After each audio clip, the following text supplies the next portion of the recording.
MCQ में से। Hello students, आप सभी का स्वागत है। तो बच्चों, इंफॉर्मेशन टेक्नोलॉजी की होने वाली एग्जामिनेशंस के लिए इस वीडियो में हम 40 एमसीक्यू क्वेश्चंस की प्रैक्टिस करेंगे। क्वेश्चंस आपका यहीं से आएगा, इससे आउट क्वेश्चन ना आपका एमसीक्यू में से बिल्कुल भी बाहर नहीं जाने वाला है। जो भी लॉन्ग क्वेश्चंस होंगे इसकी भी वीडियोस कल तक आ जाएगी, तब तक चैनल को सब्सक्राइब करके रखना। अच्छा, ये जो एमसीक्यू अभी मैं आप लोग को 40 एमसीक्यू बता रहा हूँ ना, ये पार्ट ए एम्प्लॉयबिलिटी स्किल से पूरा है। मतलब जो आपके सिलेबस में है, जो कि आपके 2023 बोर्ड एग्जामिनेशन में आएंगे, उस सिलेबस से रिलेटेड। अब इसमें से जो आपका यूनिट 1 है कम्युनिकेशन स्किल्स, और जो यूनिट 5 है ग्रीन स्किल्स, तो वो 2 यूनिट से क्वेश्चन नहीं आएगा। तो आपका जो यूनिट 2, 3 और 4 है, तो वहाँ से ये सारे क्वेश्चंस 40 जो एमसीक्यू क्वेश्चंस है वहीं से हमने आप लोग को बना के दिया हुआ है। क्वेश्चन आपका यहीं से रहेगा, आउट नहीं जाएगा। तो इसको एक बार अच्छे से समझ लो, ठीक है। चलो मैं एक एक करके सभी क्वेश्चंस और आंसर बताता हूँ, और इसका जो पार्ट बी वाला होगा, ठीक है, तो उसकी वीडियो कल आ जाएगी। तो फर्स्ट क्वेश्चन यहाँ पे पूछा गया है कि dash people develop mindfulness abilities and keenly absorb how they improve their personality. अब देखो, इसमें ऑप्शन है self sufficient, self regulating, self awareness, या फिर ऑप्शन डी होगा सेल्फ मोटिवेटेड। तो इसका राइट आंसर देखो हमने यहाँ पे टिक किया हुआ है, ठीक है, self awareness. Next question number 2 है monitoring your progress is one of the dash techniques. कौन सा टेक्निक्स है इसमें से? मोटिवेशन, रेगुलेशन, अवेयरनेस, या फिर इनमें से कोई नहीं, तो मोटिवेशन। मॉनिटरिंग योर प्रोग्रेस, अपने प्रोग्रेस को मॉनिटरिंग करना, ये एक तरह से मोटिवेशनल टेक्निक है, मोटिवेशन टेक्निक है, ठीक है। नेक्स्ट आए क्वेश्चन नंबर 3 है which of the following is not a type of self awareness. अब बताओ इनमें से कौन सा सेल्फ अवेयरनेस का टाइप नहीं है। तो इसका राइट आंसर होगा पेरिफेरल, ठीक है। जो आंसर है उसको याद करते जाओ। नेक्स्ट आए क्वेश्चन नंबर 4 पूछा गया है टेकिंग इनिशिएटिव इज अ की element of. Taking initiative is a की एलिमेंट ऑफ, किसका की एलिमेंट है टेकिंग इनिशिएटिव? तो राइट आंसर क्या है? वर्किंग इंडिपेंडेंटली, ठीक है, आज़ादी से काम करना। नेक्स्ट आइए फिर क्वेश्चन नंबर 5 पूछा गया है the meaning of yoga is. Yoga का मीनिंग क्या है? तो योगा का मीनिंग होता है टू यूनाइट। नेक्स्ट आए क्वेश्चन नंबर 6 है what is an advantage of independent working. अब इसमें से बताना है कि एडवांटेज इंडिपेंडेंट वर्किंग का क्या है। तो इसका राइट आंसर होगा freedom to think and be creative, मतलब सोचने में आज़ादी और क्रिएटिव बनना, ठीक है, यह है इंडिपेंडेंट वर्किंग। नेक्स्ट आए क्वेश्चन नंबर 7 पूछा गया है कि dash gives you the benefits of enabling you to indulge in your interest और hobbies gives you a break from stress. तो इसका आंसर आपका लीजर होगा, ठीक है। बस याद करते जाओ इसको अच्छे से, आपके एग्जामिनेशंस में आएंगे क्वेश्चन। अब आगे पूछा गया है which of the following is a CUI operating system. अब बताओ इसमें से कौन सा CUI ऑपरेटिंग सिस्टम है? तो डॉस, ठीक है, CUI ऑपरेटिंग सिस्टम कौन सा है? डॉस। आगे क्वेश्चन नंबर 9 पूछा गया है the operating system that are designed for being used in devices for a specific purpose only are known as dash operating system. तो यहाँ पे ऑप्शन दिया गया single user, multi user, embedded और डिस्ट्रीब्यूटेड। राइट आंसर आपका होगा embedded, okay. Next आए question number 10 है a dash is a collection of data in form of text, pictures, videos और म्यूजिक। अब बताओ इसमें से कौन सा एक डेटा का कलेक्शन है जहाँ पे ये सब सारी चीज़ें स्टोर होती है? तो ऑब्वियसली फाइल में होती है ना। अब आगे क्वेश्चन नंबर 11 पूछा गया है कि when you delete a file, जब आप किसी फाइल को डिलीट कर देते हो, it goes to a temporary location, ये एक टेम्प्रोररी लोकेशन में चला जाता है। तो कौन से लोकेशन में जाता है? तो ये आपने कंप्यूटर में पढ़ा हुआ होगा, रिसाइकिल बिन। जब किसी फाइल को हम डिलीट करते हैं तो रिसाइकिल बिन में जाता है ना। आगे फिर क्वेश्चन नंबर 12 पूछा गया है कि temporary files can be searched by typing dash in the search files and folders text box. अब देखो ये जो क्वेश्चन है ना, आपके CBSE के सैम्पल पेपर में भी सेम इसी टाइप के क्वेश्चन दिए हुए हैं, ठीक है, कि जब हम टेम्प्रोरी फाइल्स को सर्च करते हैं तो क्या टाइप करते हैं रन बॉक्स में, ठीक है, रन में क्या टाइप करते हैं। जब आप विंडोज़ पे क्लिक करते हो ना तो आपका इस तरह से एक बॉक्स खुलता है, ठीक है। तो रन आप लिखते हो तो वहाँ पे आपको ये वाला टाइप करना पड़ता है परसेंटेज टैम्प परसेंटेज, जिससे कि जो टेम्प्रोरी फाइल्स है वो आप सर्च कर सकते हो। टेम्प्रोरी फाइल्स को सर्च करने में यूज़ करते हैं। आगे क्वेश्चन नंबर 13 है, the cleaning of hardware components of a computer does not include the cleaning of dash. अब यहाँ पे पूछा गया है क्लीनिंग ऑफ हार्डवेयर कंपोनेंट, किसी कंप्यूटर का अगर हम हार्डवेयर कंपोनेंट को अगर हम क्लीन करते हैं तो does not include the cleaning of, इसमें से कौन सा क्लीनिंग नहीं होगा, ठीक है। तो विंडोज़ क्लीनिंग नहीं होगा, ठीक है ना। नेक्स्ट आए क्वेश्चन नंबर 14 दिया गया है, dash key can you be used also be used to rename a file. अब इसमें से क्वेश्चन पूछा गया कि इसमें से कौन सा की को फाइल रीनेम करने के लिए भी यूज़ करते हैं। जैसे अगर एक फोल्डर बना हुआ है, मान के चलो किसी नाम से बना हुआ है, जैसे मैंने अपने नाम से एक फोल्डर बनाया हुआ है रोशन, तो इसको तो हम राइट क्लिक करके रीनेम कर सकते हैं। लेकिन अगर हमें माउस का यूज़ नहीं करना पड़े और डायरेक्ट अगर हमें कोई बटन दबाना पड़े तो क्या बटन दबाएंगे जिससे कि इसके फोल्डर का नाम हम चेंज कर सकते हैं, तो हम F2 बटन दबाएंगे। नेक्स्ट आए क्वेश्चन नंबर 15 है, to arrange the files and folders on the desktop in different ways. अगर हम डेस्कटॉप में फाइल्स और फोल्डर्स को हम अरेंज करते हैं डिफरेंट वेज में, तो dash option is use from the context menu. कौन सा हम ऑप्शन यूज़ करेंगे कॉन्टेक्स्ट मेन्यू में, तो हम यूज़ करेंगे सॉर्ट का, ठीक है। अरेंज करने के लिए हम सॉर्ट का यूज़ करते हैं। अब आगे क्वेश्चन नंबर 16 है, deleting the dash files from your computer can help keep it running smoothly as well as improve its performance. अब बता इसमें से हम कौन सा फाइल्स को डिलीट करेंगे जिससे कि जो कंप्यूटर है वो स्मूथली रन करेगा और अच्छा परफॉर्मेंस देगा। तो जो अभी हमने कुछ देर पहले टेम्प्रोरी फाइल्स का बात किया था ना, जिसमें हमने स्टार सॉरी परसेंट टेम्प फिर परसेंट लगाया था, तो टेम्प्रोरी फाइल था ना, तो उसी को हम डिलीट करेंगे, इससे कंप्यूटर स्मूथली चलेगा। आगे है, to protect the user almost all the email clients provide the dash feature to prevent the spam messages from being delivered to your inbox। तो इसका आंसर होगा फिल्टर, ठीक है, फिल्टर फ्यूचर।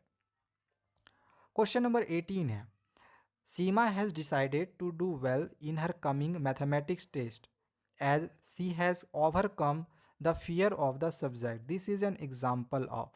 अब देखो यहाँ पे क्या पूछा गया है कि सीमा जो है वो डिसाइड करती है कि वो अच्छा करेगी अपने आने वाले मैथमेटिक्स टेस्ट के लिए। जो मैथमेटिक्स टेस्ट होगा उसमें सीमा अच्छा करेगी।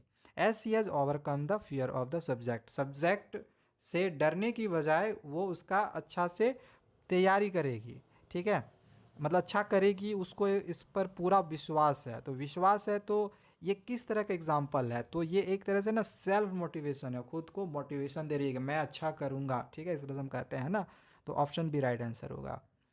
नेक्स्ट आए क्वेश्चन नंबर 19 है, the shortcut key combination for opening file explorer window is. तो आंसर होगा option A Windows plus E key. Question number 20 है, which of the following is not considered as a computer virus. आप बताओ इसमें से कौन सा एक कंप्यूटर वायरस नहीं है, तो आंसर होगा बैड सेक्टर। अब 21 नंबर पूछा गया है कि Sonika gets up at 6 AM। देखो सोनिका जो है 6 बजे उठ गई and goes for her hobby classes, वो उसकी जो भी हॉबी है वो उसकी क्लासेस में हो जाती है। Then she comes back home, वो फिर वापस आती है घर and finishes her homework before going to school, और स्कूल जाने से पहले वो अपने होमवर्क को कंप्लीट कर लेती है। She does all work by herself, और वो सारे काम को पूरा भी कर लेती है खुद से। No one tells her to do so, कोई भी उसको कुछ भी बताता नहीं है। ये क्या दिखाता है, ये सेल्फ मोटिवेशन को दिखाता है, ठीक है, ये सेल्फ मोटिवेशन को दिखा रहा है, ठीक है ना। अब आगे क्वेश्चन नंबर 22 दिया गया है, high expectation from self can leave one with chronic anxiety and stress दस लीडिंग टू डैश स्ट्रेस। तो मेंटल स्ट्रेस होगा इसमें, ओके। अब आगे क्वेश्चन पूछा गया है कि Pranav was feeling really stressed out. अब जो प्रणव है वो रियली बहुत ज़्यादा स्ट्रेस्ड में है and was not able to focus on simply daily task, और वो डेली टास्क पे फोकस नहीं कर पा रहा है।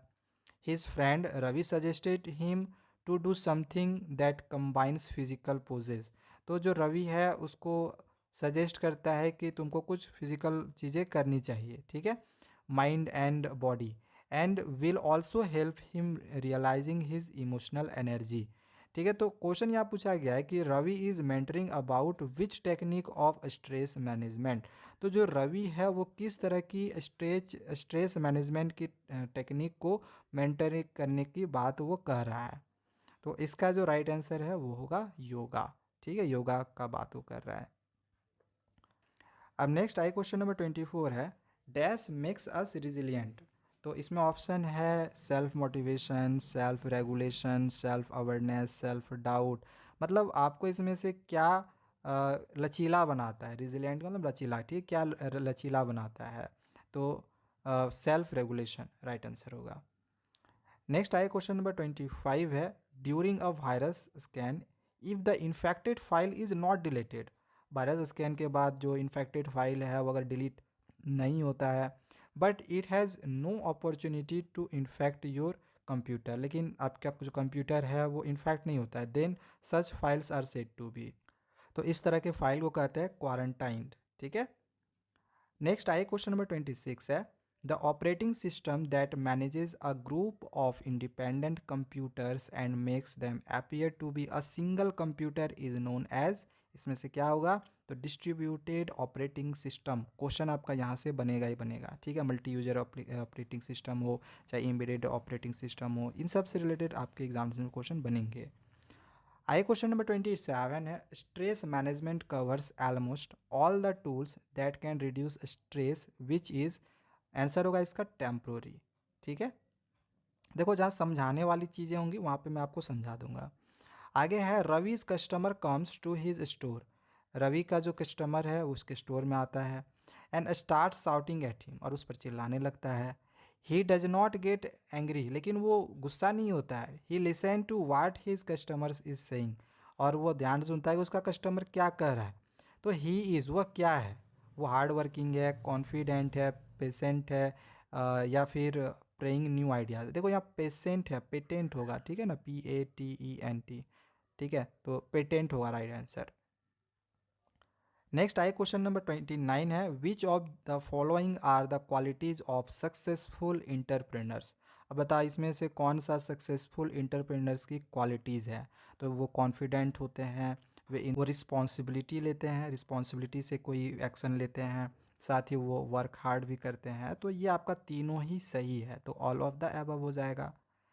नेक्स्ट आगे 30 है, it is important for an entrepreneur to be dash in running a business. अब इंटरप्रेनर के लिए इनमें से क्या एक इम्पॉर्टेंट है बिजनेस को रन करने के लिए। तो पेटेंट और न्यू आइडियाज़ ये दोनों ही होगा। ठीक है, अब नेक्स्ट आए क्वेश्चन नंबर 31 है, and dash is a person who is self employed is willing to take a calculated risk and brings in a new idea to start a business. तो इसका आंसर भी आपका इंटरप्रेनर होगा। Question number 32 है, the process of developing a business plan, launching and running a business using innovation to meet customers needs and to make a profit is entrepreneur. ठीक है, आई question number 33 है, what are the qualities of successful entrepreneurs. अब जो successful entrepreneurs होते हैं इनकी qualities क्या होती है।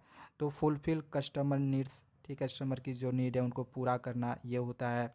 Use local materials and lower price of product, तो ये लोअर प्राइस की प्रोडक्ट लाना, लोकल मटेरियल्स लाना, उसका यूज़ करना, सोसाइटी की हेल्प करना। तो ये तीनों ही होता है, ठीक है, तीनों क्वालिटीज़ होते हैं। सो आपका ऑप्शन डी राइट आंसर हो जाएगा। 34 है, the ability to handle take risk is a. तो इसका राइट आंसर होगा option C, characteristics of entrepreneurship.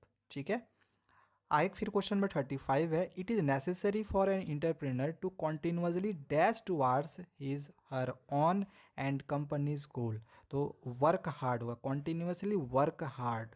ठीक है, फिर आगे 36 नंबर दिया गया है, entrepreneurs need to be open to dash and try them without fear of failure.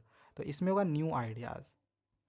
37 है, entrepreneurs creativity and innovation quality are related to dash तो सॉल्यूशन। अब नेक्स्ट आए क्वेश्चन नंबर 38 है, an entrepreneur should be willing to take a dash and is always open to new ideas to make his her business grow. तो इसका right answer आपका calculated risk होगा। ठीक है।